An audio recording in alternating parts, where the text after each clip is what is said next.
अस्सलाम वालेकुम फ्रेंड्स, कैसे हैं आप सब लोग। आई होप आप लोग सब ठीक ठाक होंगे। मैं भी अल्हम्दुलिल्लाह बिल्कुल ठीक ठाक हूँ। तो जी यहाँ मैं मॉर्निंग में सुबह सुबह मैं मशीन लगा ली थी मैंने कपड़े वगैरह वॉश करने के लिए। मेरा यही टाइम होता है, मैं मॉर्निंग में ही अर्ली मॉर्निंग मशीन लगा लेती हूँ। फजर की नमाज़ पढ़ के और तिलावत वगैरह पढ़ करके देन मैं मशीन लगा लेती हूँ जिस दिन मुझे लगाना होती है। क्योंकि बच्चों का साथ होता है तो फिर आपको प्रॉब्लम होती है। डे में ऑलरेडी इतने काम होते हैं मेरे, तो मैं फिर कर नहीं पाती। तो बस मैं जब सो के उठ जाती हूँ सुबह, तो फिर मैं साथ साथ मेरे काम भी होते रहते हैं और साथ साथ मैं अपनी मशीन भी, कपड़े भी मेरे वॉश होते रहते हैं। अच्छा, तो यहाँ मैंने अपने बच्चों के कपड़े इस्त्री कर दिए थे। सुबह स्कूल के लिए उनको निकलना था, तो इस वजह से मैंने इनके कपड़े प्रेस वगैरह करके रखे। मशीन भी साथ साथ मैंने लगा ली थी, ऑन हुई भी थी। और बच्चे स्कूल मेरे चले गए थे। देन आधा काम मैंने उनके जाने के बाद किया था। और कपड़े वगैरह वॉश कर लेती हूँ ना तो ज़रा सुकून हो जाता है, मतलब इजीली जल्दी जल्दी का वॉश करने होते हैं क्योंकि बच्चों का साथ है। तो बस यहाँ मैंने अपना ब्रेकफास्ट रेडी कर लिया था। आज मैं नाश्ते में जो हूँ वो खा रही थी शीरमाल।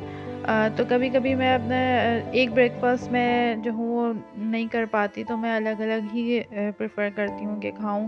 क्योंकि पराठे खा खा के भी थक जाता है इंसान, और फिर स्लाइस और पापे वगैरह मुझसे लिए नहीं जाते। तो मैं कभी कभी शीरमाल वगैरह इस तरीके से ना हल्के ऑयल डाल के इसको फ्राई कर लेती हूँ, तो अच्छे लगते हैं और क्रिस्पी भी हो जाते हैं और मज़ेदार भी लगते हैं। तो बस मैं अपनी बेटी मेरी उठ गई थी सो के, तो मैंने जल्दी से अपना नाश्ता वगैरह कंप्लीट किया और बाकी के अपने जो वॉशिंग एरिया है ये मेरा, तो वॉशिंग एरिया में आ गई थी। फिर मैं कपड़े वगैरह आधे वॉश हो गए थे और आधे करने थे मुझे वॉश, और बस इसी तरीके से मेरा जल्दी काम भी हो जाता है और यह है कि 12 बजे 1 बजे तक मैं फारिग हो जाती हूँ।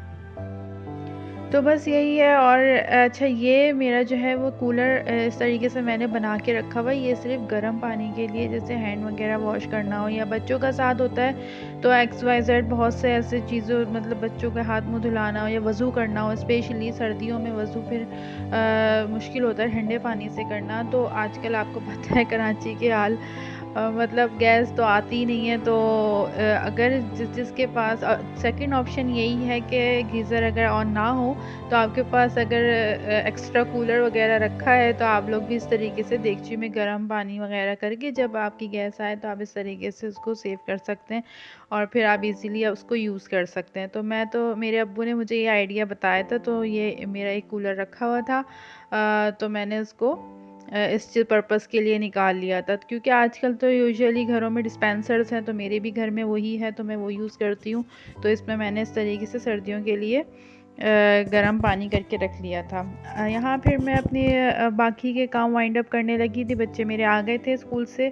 फिर वीडियो शूट करना बहुत प्रॉब्लम होती है, तो मैंने नहीं करी थी। बच्चे ट्यूशन चले गए थे लंच वगैरह करके। और मैं फिर ये डाइनिंग टेबल मेरी बहुत मैस हो जाती है, जल्दी जल्दी इसको क्लीन करना पड़ता है, तो बस मैंने सोचा इसको ज़रा साफ़ कर लूँ। और फिर ज़ाहिर है ये चीज़ें जो है ना वो एक्स्ट्रा टाइम में ही करना होती हैं, क्योंकि ऑलरेडी इतने काम मेरे होते हैं, तो वही वाइंड अप करने में मुझे पूरा होल डे गुजर जाता है। तो अभी फ़िलहाल मेरी मेड नहीं है, तो मैंने न्यू घर शिफ्ट किया है, तो मैंने यहाँ पे रखी नहीं, सूटेबल नहीं समझा। और मेरे पुराने घर में थी वो, माशाल्लाह काफ़ी काम वही मेरे करती थी, हेल्पर मेरी। यहाँ पे मेरी हेल्पर नहीं है, तो मुझे ही सारे काम करने पड़ते हैं, तो इस वजह से बस यहाँ मैंने कहा अपनी टेबल अच्छा साफ़ सुथरी अच्छी लगती है मुझे, ये बिल्कुल भी मैज़ अच्छी नहीं लगती, मतलब खाने पीने की चीज़ें पड़ी हुई होती हैं। अच्छा, डाइनिंग टेबल के नीचे भी अक्सर बच्चे चीज़ें गिरा देते हैं, तो वो भी डेली के डेली मुझे बिल्कुल साफ़ रखनी होती है। तो बस यहाँ मैं अपनी बेटी से थोड़ी सी हंसी मजाक कर रही थी और साथ साथ मेरा काम भी हो रहा था, और बच्चों का वेट कर रही थी कि बच्चे आएँ, तो फिर ज़ाहिर है उनके फिर भूख लगी हुई होती है बच्चों को, तो फिर उनके फ्राइज़ वगैरह बना के मुझे देने होते हैं, तो फिर मुझे टाइम नहीं मिल पाता।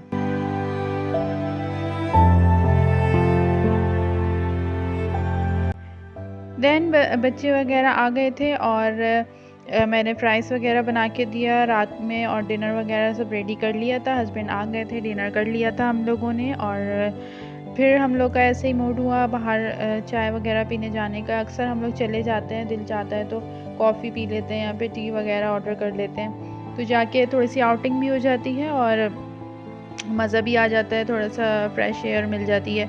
तो हम लोग जाके थोड़ा सा बाहर मतलब आउटिंग कर लेते हैं एक डेढ़ घंटे के लिए।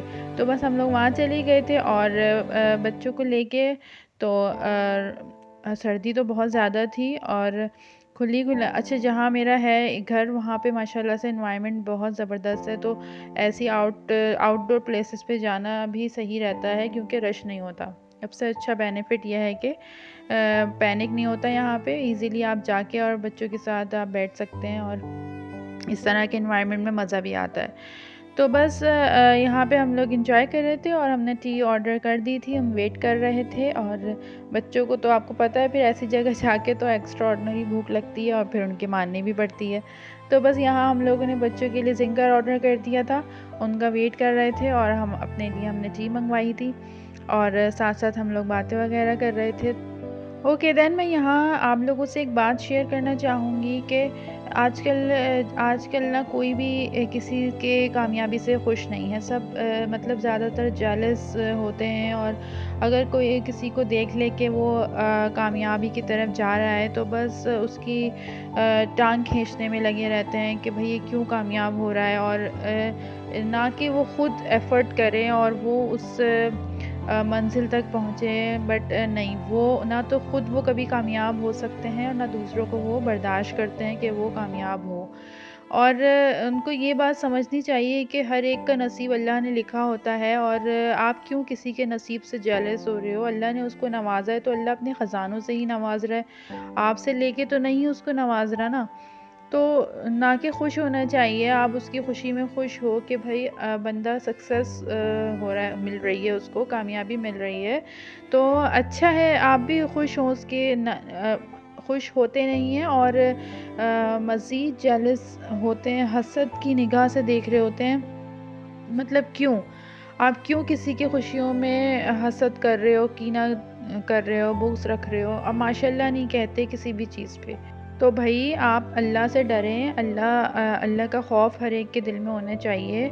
और आप किसी के दूसरे के साथ कुछ बुरा करोगे तो आपके साथ ऑब्वियस सी बात है आपके साथ होना है, मुकाफ़ात अमल होता है और ये कभी ना कभी आपके साथ भी ऐसा होगा। तो मैंने तो ये चीज़ें बहुत डीपली देखी हैं, मेरे बहुत क्लोज़ रिश्तेदारों में मैंने ये चीज़ महसूस करी है कि ऐसा होता है। पता नहीं क्यों दूसरों की खुशियों से जेलस होते हैं लोग और अल्लाह ताला बस सबको हिदायत दे।